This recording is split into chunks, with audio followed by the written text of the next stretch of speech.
বিশ্ব নবী রাহমাতুল লিল আলামিন নবী মুহাম্মদুর রাসূলুল্লাহ সাল্লাল্লাহু আলাইহি ওয়াসাল্লামের ব্যবহার করা দস্তরখান হযরত আনাস বড় যত্ন করে রাখেন। ও মুসলমান, মেহমান আসলে কেবলমাত্র এই দস্তরখান তিনি ব্যবহার করেন, নিজে ব্যবহার করেন না। মেহমান আসলে মেহমানের সম্মানে তিনি এটা ব্যবহার করেন। আর যদি ময়লা হয়ে যায়, হযরত আনাস সাবান পানি দিয়ে ধোয় না, হযরত আনাস ওই কাপড়ের টুকরাটাকে বিশেষ পদ্ধতিতে আগুনের মধ্যে ধরেন। ও মুসলমান, ওই কাপড়টাকে আগুনে জ্বালায় না, আগুন ওয়াশ করে পরিষ্কার করে আনাসকে ফেরত দে। আমার ভাইরা, আমার বন্ধুরা, কাপড় আগুনে জ্বলে না, কাপড় আগুনে জ্বালায় না, ওয়াশ করে দেয়। কওমে গুফতান আই সাহাবী আজিজ, কওমে গুফতান আই সাহাবী আজিজ, মিনা সুজাদ ওয়া মুনাক্কা গাশতানিজ। ও নবীর সাহাবী, বুঝতে পারলাম না, আগুন তো কাপড়কে জ্বালায় দেয়, আগুনের মধ্যে কাপড় ধরলে আগুনে জ্বলে যায়, কাপড় জ্বলে যায় আগুনে জ্বালায় দেয়। আপনার কাপড় আগুনে জ্বালায় না, বরঞ্চ ওয়াশ করে ফেরত দেয়। বুঝতে পারলাম না। রাসূলের সাহাবী কয়, ও মেহমানেরা শোনো, এটা দুনিয়ার সাধারণ কোনো কাপড় না, এটা আমার নবী বিশ্ব নবী রাহমাতুল লিল আলামিনের ব্যবহার করা দস্তরখান। আমার বিশ্বাস, যেই কাপড়ের সাথে আমার নবীর সম্পর্ক, যেই কাপড়ের সাথে আমার নবীর আঙ্গুল মুবারকের সম্পর্ক, যেই কাপড়ের সাথে আমার নবীর ঠোঁট মুবারকের সম্পর্ক, এই কাপড় দুনিয়ার কোনো আগুন জ্বালাইতে পারে না। মাওলানা রুমি ঘটনা লেখার পরে বলেন, রে দুনিয়ার মানুষ, নবীর সাথে সম্পৃক্ত হওয়ার কারণে যদি এই কাপড় দুনিয়ার আগুনে জ্বালায় না, যাদের গায়ে নবীর সুন্নতি ইউনিফর্ম থাকবে, সুন্নতি লেবাস থাকবে, সুন্নতি সুরত থাকবে, এমন সুন্নতি ইউনিফর্ম ওয়ালাদেরকে কিয়ামতের ময়দানে জাহান্নামের আগুন কোনোদিন জ্বালাইতে পারে না।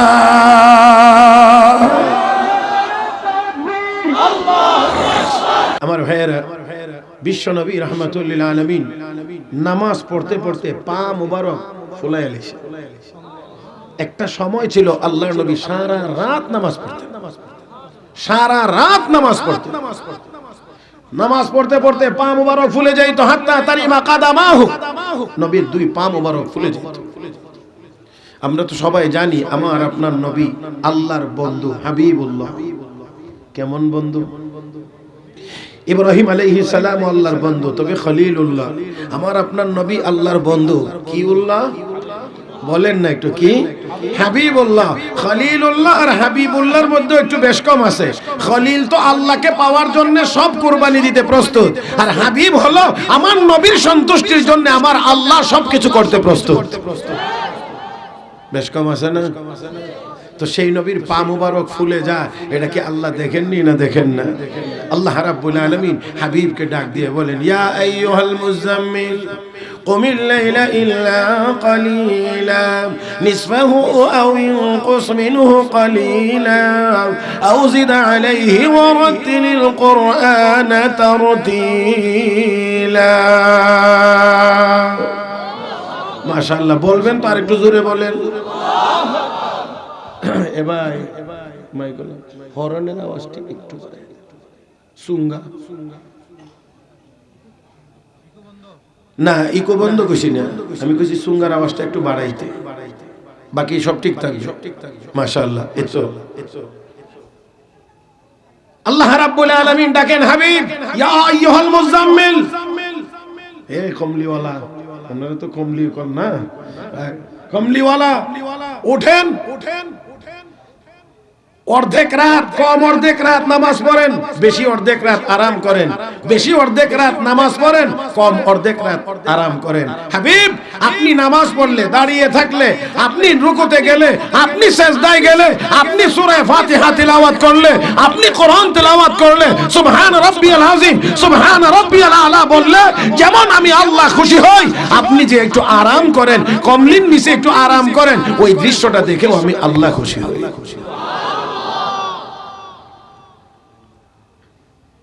ও মুসলমান,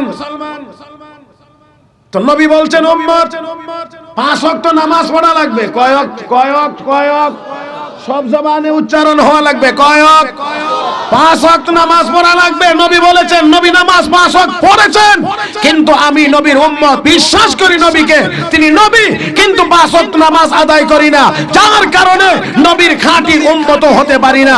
এই কারণেই বলছিলাম 200 কোটি মুসলমান থাকার পরেও ফিলিস্তিনের মুসলমানদেরকে আমরা ইসরায়েলিদের হামলা থেকে বাঁচানোর কোনো পদক্ষেপ নিতে পারি না।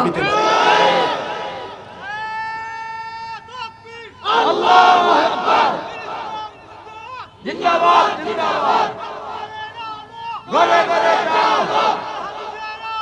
ঘরে ঘরে যাও, জিন্দাবাদ জিন্দাবাদ, জিন্দাবাদ জিন্দাবাদ। আমি আপনারা বিনয়ের সাথে জিজ্ঞেস করি, ভলিউম কতদূর নাকি আপনার মেশিনে আরো ভলিউম আছে? আছে? যদি থাকে তো ওইটা কার জন্য রাখছেন, কোন দিনের জন্য রাখছেন? আল্লাহু আকবার বলবেন তো এমন ভাবে বলবেন যাতে করে ফিলিস্তিনের মুসলমানেরা শুনলে কয় যে না, আমাদের ভাই বোন এখনো বাংলাদেশে মুসলমানেরা জিন্দা আছে। বর্বর ইসরায়েলি বাহিনীর লোকেরা শুনলে যেন কয় মুসলমান জাগছে, আমাদেরকে আর আস্থা রাখবে না। আওয়াজ যদি করেন তো করার মতো করেন। আল্লাহু আকবার বললে শয়তানের গায়ে ধাক্কা লাগে, যত দূর আওয়াজ যায় শয়তান তত দূর পালায়। যত আস্তে বলবেন বোঝা যায় শয়তানের প্রতি ততই মহব্বত বেশি। না হইলে হেরে জুরে মারতে রাজি না কেন? শয়তানরে জুরে মারতে রাজি না কেন? জুরে যদি মারেন তাহলে বোঝা যাবে যে আপনি শয়তানকে দূরে সরাইতে চান। আল্লাহু আকবার আস্তে হবে না জোরে হবে? আস্তে না জোরে? এবার হোক, বলেন।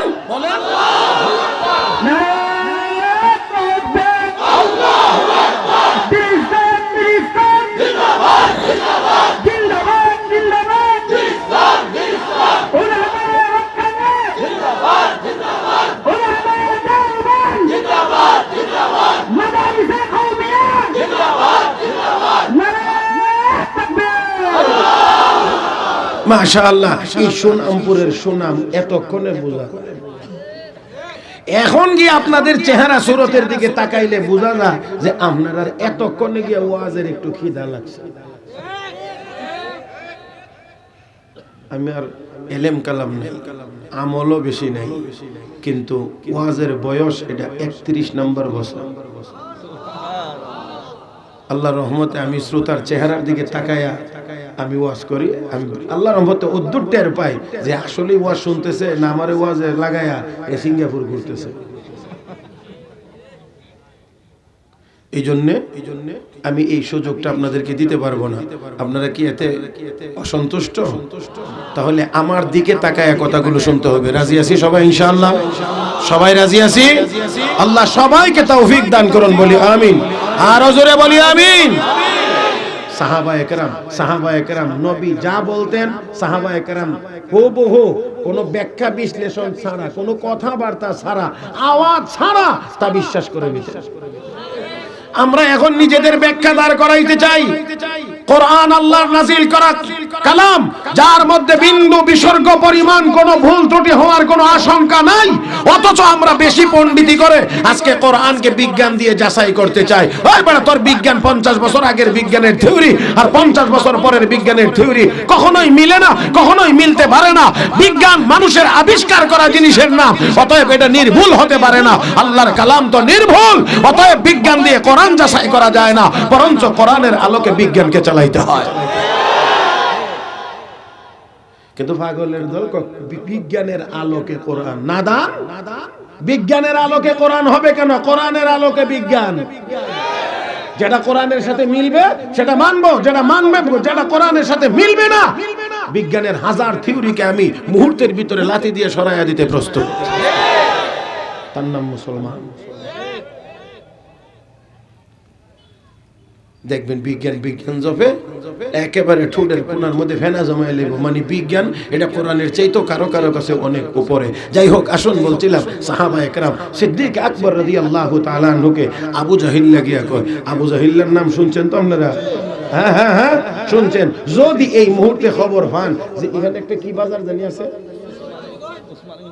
উসমানগঞ্জ, উসমানীগঞ্জ। আচ্ছা, এই বাজারে আবু জাহেল আইছে, যদি আসবে না, সম্ভব না, যদি শুনেন এরকম যে আসছে, তখন আপনারা কি এনে আর মনে হয় বসে থাকবেন?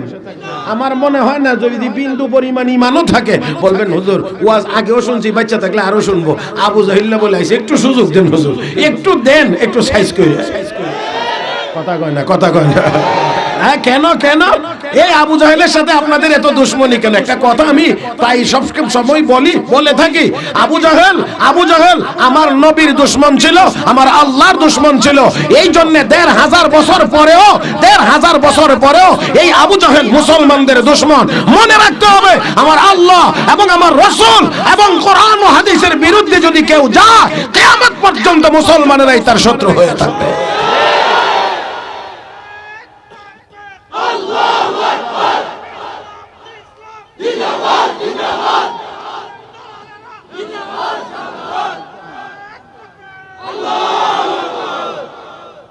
যাদের হাতে লাইট আছে দয়া করে একটু সোজা উপরে মারেন, সোজা। হ্যাঁ, সোজা উপরে, সোজা, বাঁকা করেন না, একদম সোজা উপরে কাপড়টাই মারেন, দরকার মাটির মধ্যে লাগায় নেন। এই যে দেখেন, এখন দেখা যায় না আপনাদেরকে? মাশাআল্লাহ, এই খেদমতটা একটু করেন। আমি আপনাদেরকে দেখছি, আপনারা হয়তো আমাকে কিছু দেখছেন। মোটামুটি সময়টা আমাদের কাজে লাগাইতে হবে, নষ্ট করা যাবে না। মুহতারাম হাজিরিন, সেজন্য বলছিলাম আবু জাহেল, হযরত আবু বকর সিদ্দিক রাদিয়াল্লাহু তাআলা গিয়ে বলছেন, হে আবু বকর শুনছো? বলে কি হইছে? আমরা যে এতদিন বলতাম তোমার নবী মুহাম্মদ পাগল, বিশ্বাস তো আর করতে না, আজকে তো বিশ্বাস করবা। বলে কি হইছে? আমার দিকে তাকান, আমার আপনার নবীকে তারা কি বলতো? পাগল। আসলে আমার আপনার নবী পাগল। কয় না, আমার আপনার নবী পাগল। তারা বলতো চাইছিল আমার নবীকে মানুষের সামনে পাগল হিসেবে চিহ্নিত করার জন্য, কিন্তু আমার আল্লাহ তাদের এই কথার জবাব দিয়ে দুনিয়ার মানুষকে জানায়া দিয়েছেন, নুন ওয়াল কলামি ওয়া মা ইয়াসতুরুন মা আনতা বিনি'মাতি রাব্বিকা বিমাজনুন ওয়া ইন্না লাকা লাআজরান গায়রা মামনুন ওয়া ইন্নাকা লাআলা খুলুকিন আযীম।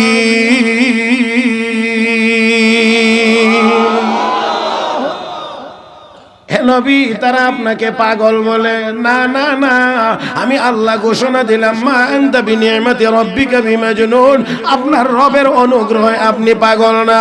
ওয়া ইন্না লাকা লাআজরান গায়রা মামনুন, হাবিব আপনাকে যত তারা বলতে থাকবে ততই আপনার মর্যাদা আমি আল্লাহর দরবারে বাড়তে থাকবে। ওয়া ইন্নাকা লাআলা খুলুকিন আযীম। হে হাবিব, যারা পাগল হয় তাদের কোনো চরিত্র হয় না, এই জন্য পাগলে পরনের লুঙ্গি খুলে মাথায় বেঁধে ফেলে, খবর নাই তার কোনো স্বাভাবিক স্বভাব চরিত্র হয় না।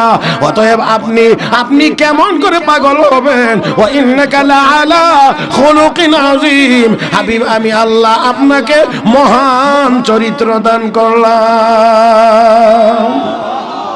আপনি মহান চরিত্রের অধিকারী, আপনি কেমন করে পাগল হবেন? আপনি পাগল হতে পারেন না। মুহতারাম হাজরিন, সেই আবু জাহেল লাগিয়ে গো আবু বকর কি হইছে? এতদিন তো বিশ্বাস করেন, এখন তো মানবা। বলে কি? বাইতুল মুকাদ্দাস যাইতে লাগে 1 মাস। আমরা মক্কা থেকে বাইতুল মুকাদ্দাস যাইতে লাগে 1 মাস, আসতে লাগে 1 মাস 2 মাস। তোমার নবী মুহাম্মদ বলে আজকের রাত্রিতে বাইতুল মুকাদ্দাস গিয়াও আবার বলে আল্লাহর আরশে গিয়ে আবার এই রাত্র শেষ হইতেই আবার বলে মক্কায় চলে আসছে। বলো তো দেখি, এটা কি কোনো সুস্থ মানুষে কইতে পারে?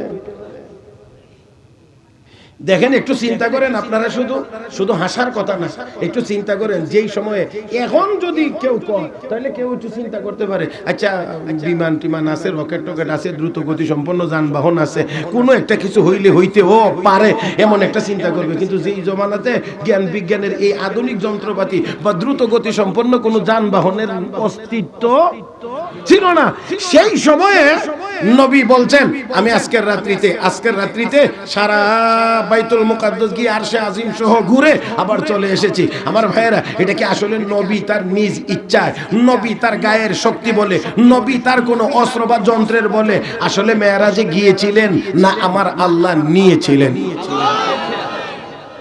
এই জন্য কোরআনে আল্লাহ বর্ণনাটাও এইভাবেই দিয়েছেন, সুবহানাল্লাযী আসরা বিআবদিহি লাইলাম মিনাল মাসজিদিল হারামি ইলাল মাসজিদিল আকসা আল্লাযী বারাকনা হাওলাহু লিনুরিয়াহু মিন আয়াতিনা ইন্নাহু হুয়াস সামিউল বাসীর।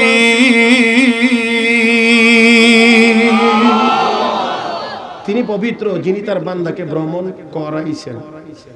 আল্লাহ, আমার পার্থক্যটা আমি জানি, বুঝাইতে পারছি কিনা জানি না, আমার এলেমের অভাব আছে, বুঝানোর যোগ্যতার অভাব আছে, এই জন্য আমি একটু মাঝে মাঝে শঙ্কিত হই।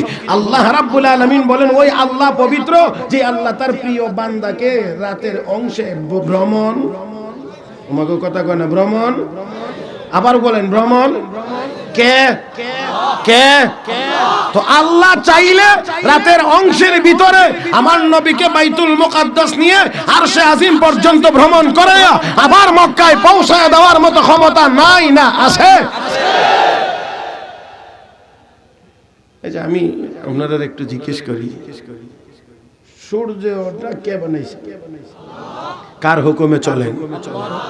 হ্যাঁ, যে আল্লাহ যে একবার হুকুম দিয়ে দিয়েছেন তুই পূব দিক দিয়ে উঠবে, পশ্চিম দিক দিয়ে ডুববে, পূর্ব দিক দিয়ে উঠবে, পশ্চিম দিক দিয়ে ডুববে, হাজার হাজার হাজার হাজার বছর পর্যন্ত চলতে আছে, কোনো ব্যতিক্রম নাই। আল্লাহ এই কথার বর্ণনা কোরআন শরীফে দিয়েছেন, একেবারে প্রসিদ্ধ সূরা ইয়াসিনের ভিতরে আল্লাহ রাব্বুল আলামিন তা বলেছেন, ওয়াশ-শামসু তাজরি লিমুস্তাকাররিন লাহা যালিকা তাকদীরুল আজিজিল আলীম ওয়াল কমারা কদ্দারনাহু মানাজিল حتى عاد كالعرجون القديم لا الشمس ينبغي لها أن تدرك القمر ولا الليل سابق النهار وكل في فلك يسبحون. হে মুসলমান, সূর্য কার হুকুম মোতাবেক চলে? সূর্য যখন উদয় হয়, তাহলে সূর্যটা আল্লাহ। সূর্যের মধ্যে যে আলো দেওয়া হয়েছে, এই আলোটা কার দেওয়া? এই আলো যে চলে, এটা তো জানেন আপনারা, আলো চলে না? যদি না চলতো তো সূর্য যদি এখানে উঠছে, আলো তো এখানে বয়ে থাকবার কথা, তো আমাদের এখানে পর্যন্ত আসে কেমনে? তাহলে আলো চলে, গতি আছে। এই সূর্যের আলো বিজ্ঞান বলে সূর্যটা পৃথিবী থেকে 9,30,00,000 মাইল দূরে, 9,30,00,000 মাইল দূরে। আর আলোর গতি হলো প্রতি সেকেন্ডে 1,86,000, প্রতি সেকেন্ডে 1,86,000 মাইল। সেই আলোকে, সেই গতিতে সূর্য উদয়ের পরে আলো প্রতি সেকেন্ডে ছুটে চলে 1,86,000 মাইল। আর এই গতি বেগে আসতে জমিনে আলো এসে পৌঁছতে সময় লাগে 8 মিনিটের উপরে। জানি না আমি কথাটা বুঝাইতে পারছি কিনা, কারণ এটা তো আপনারা আমার চেয়ে ভালো বোঝার কথা। 8 মিনিটের উপরে সময় লাগে 9 মিনিটের মতো। 8 মিনিট বা 8-9 মিনিট সময় লাগে। 9,30,00,000 মাইল দূরের আলো 8-9 মিনিটের ভিতরে 9,30,00,000 মাইল রাস্তা অতিক্রম করে জমিনে যদি আইসা পৌঁছতে পারে, যে আল্লাহ আলোর ভিতরে এত গতি দিয়ে রাখতে পারেন, সেই আল্লাহ চাইলে তার প্রিয় হাবিবকে তার চাইতেও আরো বেশি গতিতে আল্লাহর আরশ পর্যন্ত এক রাতের এক অংশের ভিতরে নিয়ে যাইতে পারেননি না পারেন না?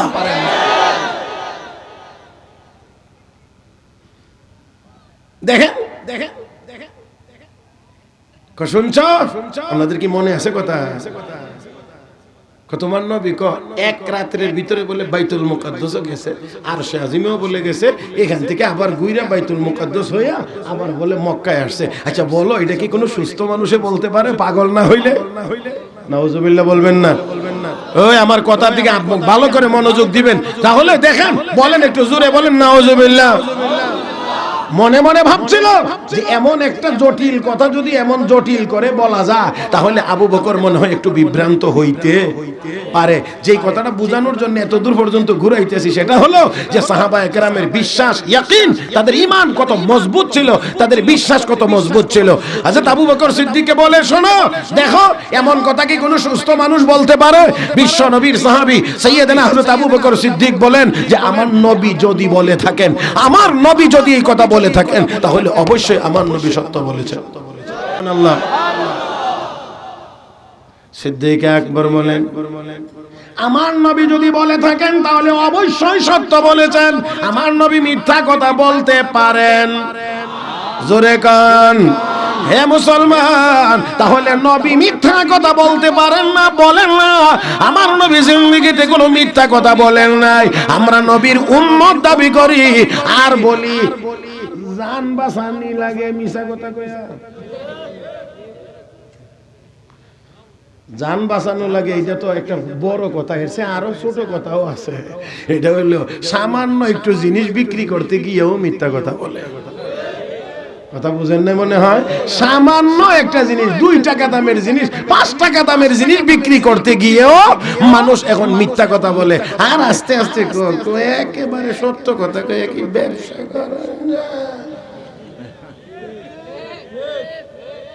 এই তো আমরা নবীর উম্মত। আবু বকর সিদ্দিক কইয়া আমার নবী বলছেন তো সত্য বলেছেন। আমার নবী কো আবু বকর, হে আবু বকর, আমার প্রতি তোমার এত আস্থা, এত বিশ্বাস যে তুমি বলছো যে আমি বলে থাকলে সত্য বলেছি, তাহলে তুমি আর আবু বকর শুধু আবু বকর না, আমি রাসূল তোমাকে একটা পুরস্কার দিলাম, আজ থেকে তুমি আবু বকর সিদ্দিক। ও হেরা, সেই জন্য বলছিলাম আমরা যদি নবীর কথা পরিপূর্ণ রূপে দিল থেকে বিশ্বাস করতে পারতাম আর তা যদি মনে প্রাণে গ্রহণ করে নিতে পারতাম, সেই অনুযায়ী যদি চলতে পারতাম, শাহজালাল মুজাররাদে ইয়ামানি নামাজের মুসাল্লায় বসে নদী পার হইতে পেরেছিলেন, আল্লাহু আকবার আওয়াজ দিয়ে বাতিলের মাসনদ ভেঙে চোরমার করে দিয়েছিলেন। আমরা তো সেই শাহজালালের এই উত্তরসূরি, আমরা যদি তার মতো হতে পারতাম, 200 কোটি মুসলমান একবার আল্লাহু আকবার বললে জারজ রাষ্ট্র ইসরায়েলের নাম নিশানা পৃথিবীর মানচিত্রে থাকতে পারে না।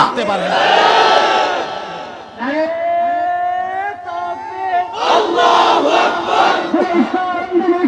জিন্দাবাদ জিন্দাবাদ জিন্দাবাদ জিন্দাবাদ ইসলাম ইসলাম উলামায়ে রাব্বানি জিন্দাবাদ জিন্দাবাদ উলামায়ে রাব্বানি জিন্দাবাদ জিন্দাবাদ মাদারিসে কওমিয়া জিন্দাবাদ জিন্দাবাদ নারে তাকবীর আল্লাহু মুহতারাম হাজরিন, তাই আসুন আমার নবী যা বলেছেন সেটা মহা সত্য। আস্তে আস্তে আস্তে, আমার নবী যা বলেছেন তা মহা সত্য এবং যা বলেছেন তা আমাদের জন্য শতভাগ আমার আপনার জন্য উপকারী এবং কল্যাণকর। সন্দেহ আছে? সন্দেহ আছে? আসেন আয়াত তেলাওয়াত করেছিলাম, বলছিলাম না যে সময় বেশি হবে না, কারণ ওই 2 ভাইয়ে ভাগাভাগি করতে হয়েছে, তো আমার ভাগের থেকে ওনাকে একটু দেওয়া লাগছে, এই জন্যে ওনারটাও একটু কম হয়েছে, আমারটাও একটু কম হয়েছে। করব কি, এখন একজনের টিফিন আইছে আর একজনেরটা আইছে না, এখন কি একজনে খাওয়ান যাব? আমার ভাইয়েরা আয়াত তেলাওয়াত করেছে, রব্বে কারীম বলেন কুল ইন কুনতুম তুহিব্বুনাল্লাহা ফাত্তাবিউনি ইউহিব্বুকুমুল্লাহ ওয়া ইয়াগফির লাকুম যুনুবাকুম ওয়াল্লাহু গফুরুর রহিম। হে নবী আপনি বলুন, তাহলে এটা কার কথা? আল্লাহ, জোরে কোন জোরে কোন জোরে কোন। আল্লাহ নবীকে বলছেন, হে রাসূল, হে হাবিব, হে আমার বন্ধু, আপনি বলুন। তার মানে কথাটা কার? বলাইতেছেন কারে দিয়ে? নবীকে দিয়ে। আল্লাহর কথা, হে নবী আপনি বলুন, ইন কুনতুম তুহিব্বুনাল্লাহ, যদি তোমরা আল্লাহকে ভালোবাসতে চাও, আল্লাহর ভালোবাসা যদি পেতে চাও, ফাত্তাবিউনি, আমাকে অনুসরণ করো, আমি রাসূলের অনুসরণ করো, ইউহিব্বুকুমুল্লাহ, তাহলে আল্লাহ তোমাদেরকে ভালোবাসবেন। ভালো করে মুসলমান খেয়াল করবেন এই জায়গাটা, কথা বা ওয়াজ আমরা আগেও শুনেছি পরেও শুনবো। ও মুসলমান এই জায়গাটা একটু খেয়াল করবো। রব্বে কারীম কোরআনে বলেন, হাবিব আপনি ঘোষণা দিন, তোমরা যদি আল্লাহর ভালোবাসা পেতে চাও আমি রাসূলের অনুসরণ করো। যদি আমাকে অনুসরণ করো তাহলে তোমাদেরকে কে ভালোবাসবেন? কে ভালোবাসবেন? আরো সহজ করে দিচ্ছি, সহজ করে বলছি, নবীকে অনুসরণ করলে, নবীর কথা মানলে, নবীর সুন্নত মানলে কে ভালোবাসবেন? তাহলে বোঝা গেল আল্লাহর ভালোবাসা পেতে হলে নবীর সুন্নত আমার আপনার মধ্যে থাকতে হবে। এরা মুসলমান আজকে তাকায় দেখেন দুনিয়া ভরা উম্মত আছে কিন্তু সুন্নত, দুনিয়া ভরা উম্মত আছে কিন্তু সুন্নত নাই। তো যেই উম্মতের কাছে সুন্নত নাই এই উম্মতের তো কোনো দাম আল্লাহর কাছে। কারণ আল্লাহ বলছেন ভালোবাসবো আমি তাকে যে আমার হাবিবকে অনুসরণ করবে, আমার হাবিবের সুন্নত মোতাবেক চলবে। ফাত্তাবিউনি ইউহিব্বুকুমুল্লাহ, আমি রাসূলের অনুসরণ করো, অনুকরণ করো, তাহলে আল্লাহ তোমাদেরকে ভালোবাসবেন। হে মুসলমান আমরা তাহলে বলতে পারি আমাদের অধিকাংশ মুসলমানের কাছে এখন নবীর সুন্নত নাই, তাহলে আমরাও আল্লাহর ভালোবাসা পাই না, যার কারণে মুসলমান মার খাওয়াও বন্ধ হয়। সোজা কথা। ও মুসলমান তাহলে আসেন ফিরে আসতে হবে। রব্বে কারীম বলেন ইউহিব্বুকুমুল্লাহ, আল্লাহ তোমাদেরকে ভালোবাসবেন কখন? যখন আমার হাবিবের সুন্নতের রঙে রঙিন হইবা। এরা মুসলমান আমার আপনার নবীর সুন্নতের রঙে যদি আমরা রঙিন হতে পারি, নবীর সুন্নত যদি আমাদের 3.5 হাত বডির ভিতরে ফিটিং থাকে, নবীর সুন্নত মোতাবেক যদি আমার চলা হয়, নবীর সুন্নত মোতাবেক যদি আমার বলা হয়, নবীর সুন্নত মোতাবেক যদি আমার ঘুম হয়, নবীর সুন্নত মোতাবেক যদি আমার ঘুম থেকে জাগ্রত হওয়াটা হয়, নবীর সুন্নত মোতাবেক যদি ব্যবসা বাণিজ্য হয়, তাহলে অবশ্যই অবশ্যই দুনিয়ার জীবনে ওই মুসলমান বেইজ্জতি হবে না, আখিরাতের জীবনেও বেইজ্জতি হবে না। ও মুসলমান, ও মুসলমান ভালো করে একটু খেয়াল করেন।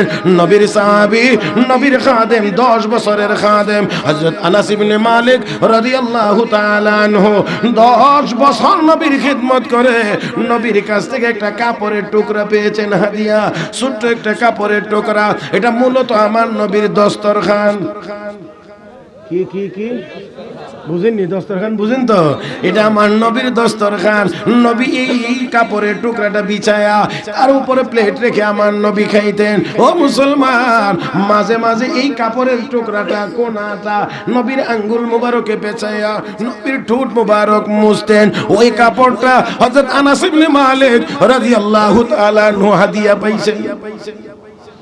10 বছরের খেদমতের পরে এই ছোট্ট কাপড়ের টুকরা বড়ই গনিমত মনে করেছে, বড়ই গনিমত। হে মুসলমান আমার নবীর ব্যবহার করা দস্তরখান অবশ্যই এটা মহা বড় গনিমত। আমার ভাইরা, আমার বন্ধুরা, যেখানে আমার নবীর জুতা মুবারকের যে নকশা আছে, নকশা আপনারা দেখেন না মাঝে মাঝে, কোথাও দেখছেন নি? নবীর জুতা মুবারকের যে নকশাটা আছে, এই নকশাটাও যদি কেউ মাথায় নিয়ে মালিকের কাছে কিছু চায়, মালিক আমার হাবিবের জুতার বরকতে তোর দোয়া আমি কবুল করে নিলাম। হে মুসলমান আমার আপনার নবীর দস্তর মুবারক দস্তরখান, ওই কাপড়ের টুকরাটা আনাস ইবনে মালিক রাদিয়াল্লাহু তাআলা নিয়েছেন। হযরত আনাস তো বড় নবীর মহব্বতের সাহাবী, নবীর মহব্বতের সাহাবী, নবীর বড় প্রিয় সাহাবী। শুধু তা না, ছোট্ট বয়সে নবীর কাছে খেদমতে নিয়েছেন। হযরত আনাসের মা হযরত উম্মে সুলাইম রাদিয়াল্লাহু তাআলা আনহা নবীর কাছে নিয়ে বলেন, খুয়াইদিমুকা ইয়া রাসূলুল্লাহ উদউল্লাহ লাহু, নবী গো আপনার জন্য একজন ছোট্ট খাদেম নিয়ে এসেছি, আপনি দয়া করে তার জন্য একটু দোয়া করেন। আমার নবী হযরত আনাসের মাথায় হাত রেখে দোয়া করেছেন, আল্লাহুম্মা বারিক ফি মালিহি ওয়া ওয়ালাদিহি ওয়া আতিল উমরাহু ওয়াগফির যামবাহু। ওরে মুসলমান জোরে কোন আল্লাহু আকবার। আমার নবী হযরত আনাসের জন্য দোয়া করেছেন। কয়টা দোয়া বলছি, কয়টা সব তো আর লম্বা করে বলা যাবে না, একেবারে আঙ্গুলে গনে গনে শুনে নেন। এক নাম্বার, আল্লাহুম্মা বারিক ফি মালিহি, আল্লাহ আমার আনাসের মালে বরকত দাও। আল্লাহ আল্লাহ আল্লাহ, একটু জোরে জোরে জোরে জোরে। আমার নবী দোয়া করেন, আল্লাহ আমার আনাসের মালে বরকত দাও। ও মুসলমান, হযরত আনাস ইবনে মালিক বলেন নবী দোয়া করে দিয়েছেন, দোয়া আল্লাহ দুনিয়ার জীবনেই বাস্তবায়ন করে দিয়েছেন। হযরত আনাস বলেন, ওয়া ইন্না সামারাতি লা তাহমিলু ফিস সানাতি মাররাতাইন। হে দুনিয়ার মানুষ শোনো, দুনিয়ার আমার আশেপাশের সকল মানুষের বাগানে বছরে ফল আসে একবার, নবীর দোয়ার বরকতে আমি আনাসের বাগানে ফল আসে বছরে 2 বার। সবার বাগানে ফল আসে একবার, আমার বাগানে কারণ কি? নবী দোয়া করে দিয়েছেন, নবী দোয়া করে দিয়েছেন, আল্লাহুম্মা বারিক ফি মালিহি। ও মুসলমান, নাম্বার 2, ওয়া ওয়ালাদিহি, আল্লাহ আনাসের আওলাদের মধ্যে বরকত দাও। সুবহানাল্লাহ। এই দোয়া দিয়ে এখন করুন যাব না কেউ, এই দোয়া চায় এখন। একবারে যদি না হয় তাহলে যদি কেউ আয়া সাজে হুজুর একবারে ফুরুতা হয় না, একটু দোয়া করেন। আর যদি হয়ে যায় এরপরে আর কেউ দোয়া চায় না, কারণ হলো কি এখন খালি কমাইবার চিন্তা করে, খালি কমাও কমাও। আগে এক সময় কইতো ছেলে হোক মেয়ে হোক 2টা হইলেই যথেষ্ট, এখন 2টার বেশি না, একটা হইলে ভালো হয়। এই পণ্ডিতের ঘরের পণ্ডিতেরা আগামী 50 বছর পরে গিয়ে কি কইবে? দেশ স্বাধীন হয়েছে মাত্র 50 বছর, এখনই যদি কল যে 2টার বেশি না, একটা হলে ভালো হয়, তো আগামী 50 বছর পরে তো গিয়ে কইবে একটার বেশি নয়, না হইলে ভালো হয়। এরপরের 50 বছর পরে কি কইতে পারে সেটা আর কইতাম না, এটা আমি আর বলবো না। এবার কমাইতে কমাইতে শেষ পর্যন্ত যদি গিয়া কয় যে একটার বেশি নয়, না হইলে ভালো হয়, তো এরপরের বছর, এরপরের 50 বছর পরে তো হিসাব অনুযায়ী কথা এটাই আসে, দেশের জনগণ দয়া করে বিয়ে শাদীটা না করলে ভালো হয়। এমনি চলবে দুনিয়া? হ্যাঁ জি না, এমনি চলবে না। তাহলে কেমনে চলবে? রব্বে করিম কয়, ওয়ালাউ আন্না আহলাল কুরা আমানু ওয়াত্তাকাউ লাফাতাহনা আলাইহিম বারাকাতিন মিনাস সামাই ওয়াল আরদ। হে দুনিয়ার মানুষ, হে ঈমানদার, সংখ্যা তোদের সমস্যা না, সংখ্যা নিয়ে অযথা তোরা টেনশন করবে না।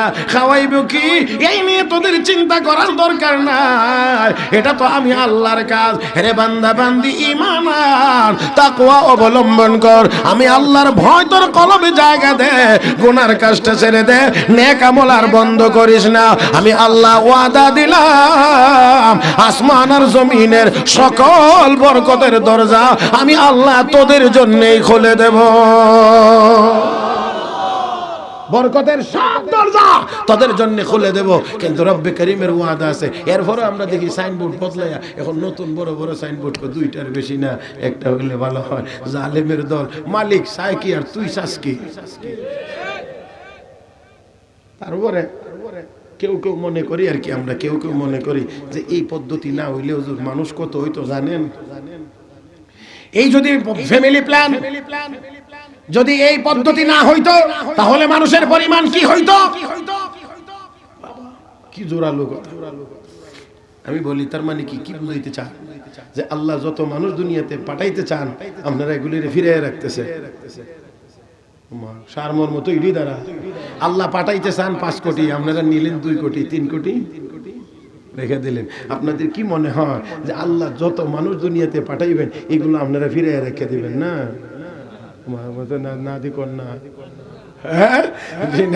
আল্লাহ যত মানুষ দুনিয়াতে পাঠাইবেন কিয়ামত পর্যন্ত সবগুলো মানুষের রূহ আল্লাহ একসাথে বানায়া রূহের জগতে গুডাউনে রেখে দিছে। আপনি এটা মনে করার কোনো কারণ নাই যে 2025 সালে যারারে ফাটাইবে এরারে মনে 24 সালে বানাইবে। জি না, না না, এরকম না, এরকম না, সবগুলোকে একসাথে বানায়া আল্লাহ গোডাউনে রাখছে। এখন গোডাউনে রাখার পরে এখন দুনিয়াতে আল্লাহ সিরিয়ালে পাঠাইবেন। না আপনারা যদি মনে করেন যে না আমরা স্বাভাবিকভাবে নেব না, তো আল্লাহ বলবেন আমাকে তো পাঠাইতে হবে, কারণ আমি গোডাউনে রাখবার জন্য বানাইছি না, দুনিয়ায় পাঠানোর জন্য বানাইছি। তো তোরা যদি নরমাল পদ্ধতি বন্ধ করে দেস তো আমিও নরমাল পদ্ধতি ছাইরা ভিন্ন পদ্ধতি দিয়ে দেবো। কেমনে? একটা যখন নিবে তখন 4টা করে 5টা করে 6টা করে দিব।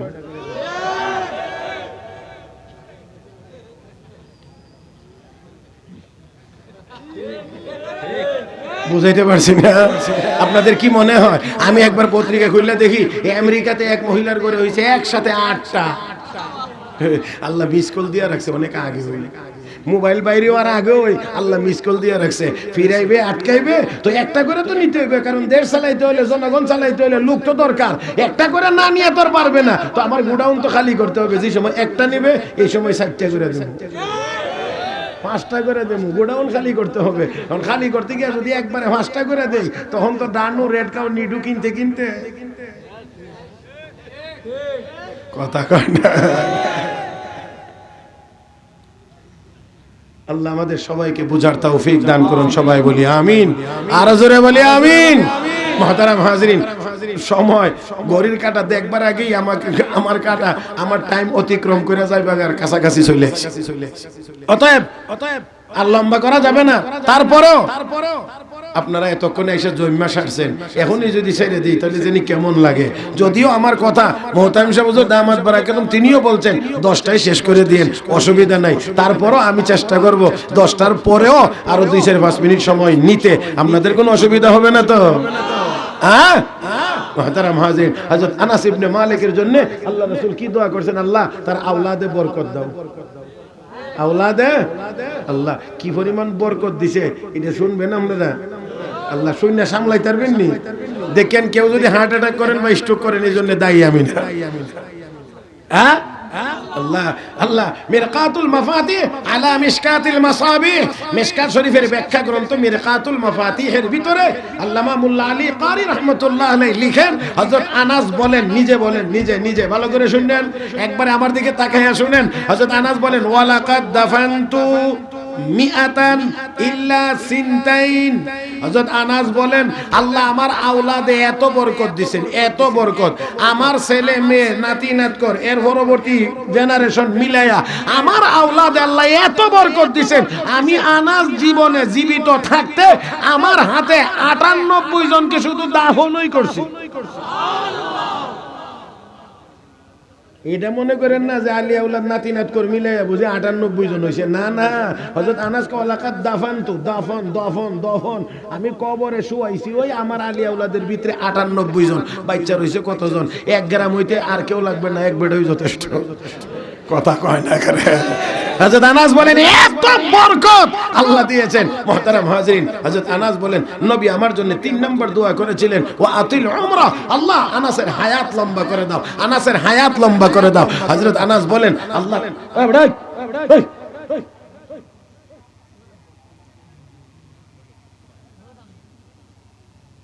একেবারে আমার কান্ডার কাছে আর জায়গা নাই। হযরত আনাস বলেন নবী দোয়া করছেন 3 নাম্বার ওয়াতিল উমরা, আল্লাহ আমার আনাসের হায়াত লম্বা করে দাও। হযরত আনাস বলেন ওয়ালাকাদ বাকিতু হাত্তা সাইমাতিল হায়াত, আল্লাহ আমার এত লম্বা হায়াত দিয়েছে দুনিয়ায় থাকতে থাকতে থাকতে থাকতে থাকতে থাকতে আমার বিরক্তি হচ্ছে, আর কত থাকতাম দুনিয়া। এত এত লম্বা হায়াত আল্লাহ দিয়েছে। এখন কয়টা হইছে? 3টা। 4 নাম্বার দোয়া হযরত আনাসের জন্য রাসূল করেছিলেন ওয়াগফির যামবা, আল্লাহ আনাসের গুনাহ মাফ করে দাও। এখন গুনাহ মাফের বিষয়টা তো দুনিয়াতে থাকা অবস্থায় নিশ্চিত হওয়া কঠিন। হযরত আনাস বলেন ওয়া আনা আরজুর রাবিয়া, রাসূলের 3টা দোয়া যখন আমি নগদ ফায়ালাইছি তো আমি আশাবাদী নবীর 4 নাম্বার দোয়াও আল্লাহ কবুল করছেন, আল্লাহ আমার গুনাহ মাফ করে দিবেন। সেই আনাস কি পাইছেন না? কি পাইছেন? কয় বছর খেদমত করে? 10 বছর। এখন তো মাশাআল্লাহ পীর সাহেবের খেদমতে কয়েক মাস থাকলেই পীর সাহেবের চেয়ে মুরিদের মাজার আরো বড় হয়ে যায়।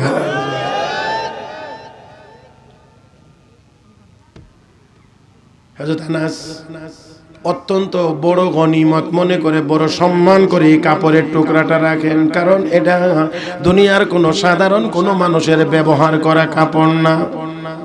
বিশ্বনবী রাহমাতুল লিল আলামিন নবী মুহাম্মদুর রাসূলুল্লাহ সাল্লাল্লাহু আলাইহি ওয়াসাল্লামের ব্যবহার করা দস্তরখান হযরত আনাস বড় যত্ন করে রাখেন।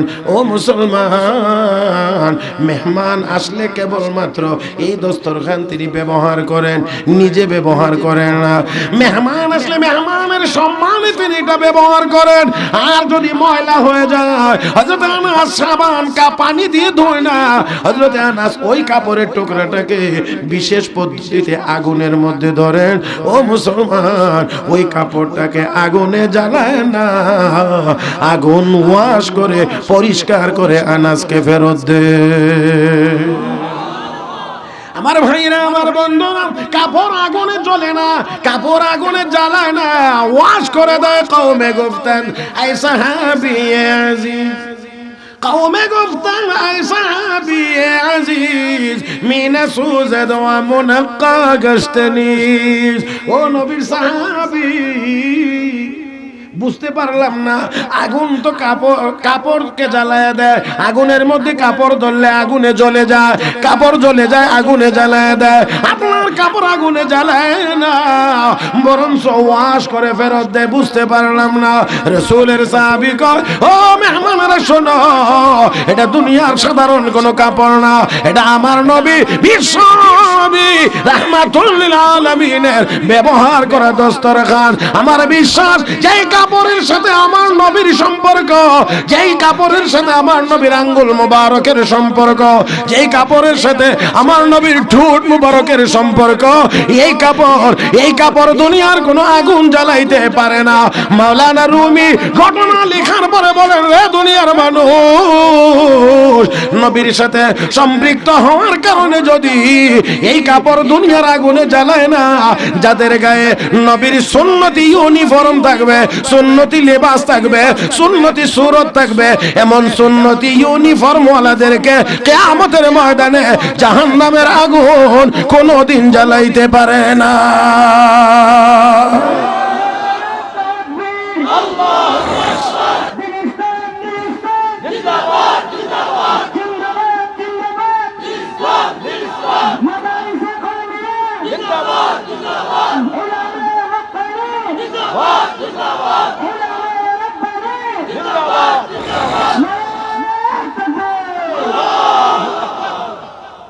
মুহতারাম হাজিরিন, তাহলে আসুন, আল্লাহ রাব্বুল আলামিন বলেন, কুল, হে নবী আপনি বলুন, ইন কুনতুম তুহিব্বুনাল্লাহ,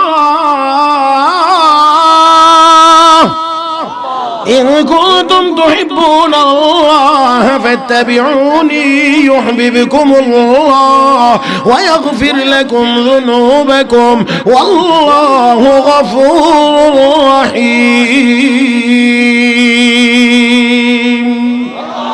নবী গো, আপনি বলে দিন, যদি তোমরা আল্লাহকে ভালোবাসতে চাও, আল্লাহর ভালোবাসা যদি তোমরা চাও, ফাত্তাবিউনি, আমি রাসূলের অনুসরণ করো, অনুকরণ করো, আমার সুন্নতগুলোর উপরে আমল করো, ইউহিব্বুকুমুল্লাহ,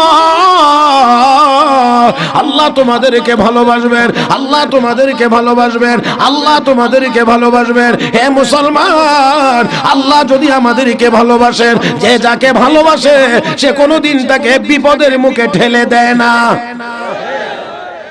যে যাকে ভালোবাসে তাকে বিপদের মুখে ঠেলে দেয় না। আর আপনি আর আপনার বন্ধু, একজন মানুষ, দুজন হাঁটছেন, কোনো কারণে আপনার বন্ধুর উপরে যদি কেউ আসে হামলা করতে চায়, আপনি কি নীরব দাঁড়িয়ে থাকবেন? যদি আপনি বুঝেন যে সামনে গেলে বিপদ হবে, ধরে রাখবেন, যাইস না, যাইস না, এক তোর না করছিস, যাইস না বলে কেন, এখানে বিপদ।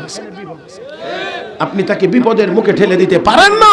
তাহলে আপনি যদি আপনার মহব্বতের মানুষটাকে, ভালোবাসার মানুষকে আপনি যদি বিপদে ফেলে দিতে পারেন না, রব্বে কারীম যাকে ভালোবাসবে তাকেও দুনিয়ার ইহুদি খ্রিস্টানদের হাতে, জুলুমের হাতে আমার আল্লাহ তাদেরকেও ছেড়ে দিতে পারেন না। ভাইরা, তাই আসুন, এই কথাটা আল্লাহ কেন বলেছেন, এই আয়াত কেন নাজিল হয়েছে, শানে নজুলটা বড় করবার সময় না, বলার সময় না, ছোট্ট করে বলছি। ইহুদিরা বলতো, আমরা যদি কোনো নেক আমল করা লাগে, যদি কোনো ভালো কাজ করা লাগে, তাহলে আমরা ডাইরেক্ট করব। কোনো হুকুম যদি মানা লাগে, ডাইরেক্ট আল্লাহর হুকুম মানবো। মাঝখানে আবার মুহাম্মদ কি কথা বুঝছেন না আপনারা? হ্যাঁ, মাঝখানে আবার মুহাম্মদের দরকার কি? আমরা আল্লাহর হুকুম মানবো তো ডাইরেক্ট মানবো, তাই না? আমার কথা কথা বুঝছেন না? আমার নবীকে দেখে কই মুহাম্মদ আবার কি, আমার আর দরকার নেই। নাহনু আবনাউল্লাহি ওয়া আহিব্বাহু, আমরা আল্লাহর ছেলে, আমরা আল্লাহর বন্ধু, কাজ করব আল্লাহর তো ডাইরেক্ট করব, উনাকে মানতে হবে কেন? আল্লাহ কো হাবিব জানায় দিনি জালেমরা রে, ইন কুনতুম তুহিব্বুনাল্লাহ, যদি তোরা আল্লাহরে ভালোবাসোস ফাত্তাবিউনি, তাহলে আমাকে ভালো, আমার অনুসরণ কর, ইউহিব্বুকুমুল্লাহ, আল্লাহকে ভালো, আল্লাহ তোদেরকে ভালোবাসবে। তার মানে হলো আল্লাহর ভালোবাসা পাওয়ার একমাত্র পথ হলো আমার নবীর সুন্নাত। জোরে কোন ঠিক কিনা? এই জোরে, আরো জোরে, আরো জোরে। আল্লাহর ভালোবাসা পাওয়ার একমাত্র পথ হলো নবীর সুন্নাত। আর আমি একটা কথা বলতে চাই আলোচনার শেষ মুহূর্তে, বুকে হাত দিয়ে বলছি, সাহস করে বলতে পারছি, সুন্নাতওয়ালা কোন মার্কাজ, কোন প্রতিষ্ঠান যদি এই পৃথিবীর জমিনে থাকে, যদি খোঁজ করেন, তাহলে নির্দ্বিধায় বলতে হবে এটা একমাত্র কওমি মাদ্রাসা। আর দ্বিতীয় কোনো কথা নাই এখানে, যদিও নাই কিন্তুও নাই। সুন্নতের মার্কাজ অদ্দুর বড় যেটা নাবালক 5-7 বছর হইছে, তার মাথায় টুপি আছে, পাগড়ি আছে, সুন্নতি লেবাস আছে, পকেটে টিস্যু আছে, আর এক পকেটে মেসওয়াক আছে। মুহতারাম হাজিরিন, কিন্তু দুনিয়া চলছি আজকে আমরা মুসলমান, আমরা চলছি মুসলমান সুন্নতের খেলাফ, যার কারণে আমরা আমাদের কাঙ্ক্ষিত লক্ষ্যে পৌঁছতে পারি না। খেলাফে পয়গম্বর কাছে রাহগুজিদ, খেলাফে পয়গম্বর কাছে রাহগুজিদ, কে হরগিজ বমঞ্জিল না খাহদ রসিদ, তু কো যাও সুন্নতে আহমদ কো যা, বা মুহাম্মদ কই বদ নিসবত তোরা। তুমি কোথায় আর তোমার নবীর পবিত্র সুন্নত কোথায়? মনে রাখবা, নবীর সুন্নতের উল্টা চলে কখনোই তুমি সফল হইতে পারবে আমার ভাইয়েরা। তাহলে আসেন আমরা নবীর সুন্নতকে মানার পাক্কা নিয়ত করি।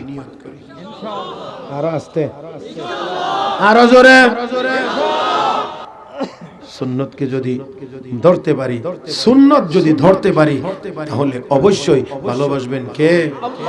শুধু ভালোবাসবেন না, রব্বে করিম কয় ওয়াগফির লাকুম যুনুবাকুম, আল্লাহ তোমাদের গুনাহ মাফ করে দিবেন, আল্লাহ তোমাদের গুনাহ মাফ করে দিবেন। আর আল্লাহু গফুরুর রহিম, আর আল্লাহ হলেন দয়ালু, আল্লাহ হলেন ক্ষমাশীল। মুহতারাম হাজিরিন, দয়া না হইলে মাফ করা যায় না, দয়া হয় বলে তো আল্লাহ মাফ করেন, কি বলেন ঠিক না?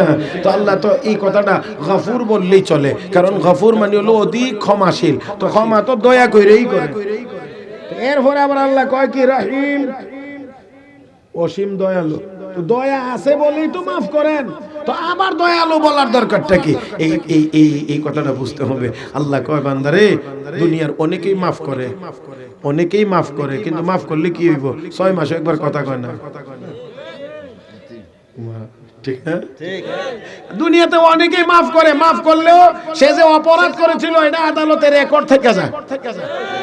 এই অন্যায় করছিল, এই অন্যায় করছিল, এটা করছিল, ওইটা করছিল, মামলা হয়েছিল, সাক্ষী হয়েছিল, এই হয়েছিল, সেই হয়েছিল, মহামান্য রাষ্ট্রপতি তারা মাফ করে দিছে। তারা সাজা ভোগ করতে হইছে না, তো মাফ করে দিলেও সে যে অপরাধ করছিল আসেনি কাগজপত্র। আল্লাহ কয় তো আমিও যদি এমনই মাফ করি, তো তাদের মাফ করার আমি আল্লাহর মাফের মধ্যে বেশ কম হইল কই। এই জন্য আমি আল্লাহ গফুরের দয়া দিয়া মাফ করে দেই, আর রহিমের দয়া দিয়া সওয়াবগুলোরে, গুনাহগুলোরে সওয়াব দ্বারা বদলে দেই। বুঝছেন আমার কথা? হ্যাঁ, মাশাআল্লাহ, বুঝছেন? গফুরের দয়া দিয়া মাফ করি, আর রহিমের দয়া দিয়া এই গুনাহগুলোকে সওয়াব বানায় দিই। ইল্লা মান তাবা ওয়া আমানা ওয়া আমিলা আমালান সালিহা ফাউলাইকা ইউবাদদিলুল্লাহু সাইয়্যাতিহিম হাসানাত। রব্বে করিম কয় যদি সঠিকভাবে তওবা করে আয়াফরজ ফিরে আমার কাছে, তো আমি আল্লাহ তোর গুনাহগুলোকে সওয়াব বানায় দেই। 1 লাখ গুনাহ নিয়ে তওবা করছিলে, তো এখন 1 লাখ সওয়াব বানায় দিছি। আল্লাহ রাব্বুল আলামিন আমাদের সবাইকে প্রিয় নবীর সুন্নতের রঙে রঙিন হয়ে দুনিয়াতে সফল, আখিরাতে জান্নাতের মেহমান হওয়ার তৌফিক দান করুন। সবাই বলি আমিন ইয়া রাব্বাল আলামিন। সুবহানাকাল্লাহুম্মা বিহামদিক, আখিরাতি হাসানাতান ওয়া কিনা আযাবান নার। রব্বানা ফাগফির লানা যুনুবানা ওয়া কাফির আন্না সাইয়্যাতিনা ওয়া তাওয়াফানা মা'আল আবরার। আল্লাহুম্মা লা তাকতুলনা বিগযবিক ওয়া লা তুহলিকনা বি'আযাবিক عذابك وعافنا قبل ذلك. اللهم إنك عفو كريم تحب العفو فاعف عنا يا كريم. اللهم آت نفوسنا تقواها وزكها أنت خير من زكاها أنت وليها ومولاها. اللهم لا تدع لنا ذنبا إلا غفرته ولا هما إلا فرجته ولا دينا إلا قضيته ولا مريضا إلا شفيته وعافيته ولا حاجة من حوائج الدنيا والآخرة هي لك رضا إلا قضيتها يا أرحم الراحمين يا راحم المساكين يا ذا القوة المتين. أصلح لنا شأننا كله ولا تكلنا إلى أنفسنا طرفة عين. اللهم احفظنا من كل بلاء الدنيا وعذاب الآخرة فإنك خير الحافظين. ربنا تقبل منا إنك أنت السميع العليم وتب علينا إنك أنت التواب الرحيم. وصلى الله تعالى على خير خلقه محمد وعلى آله وأصحابه أجمعين.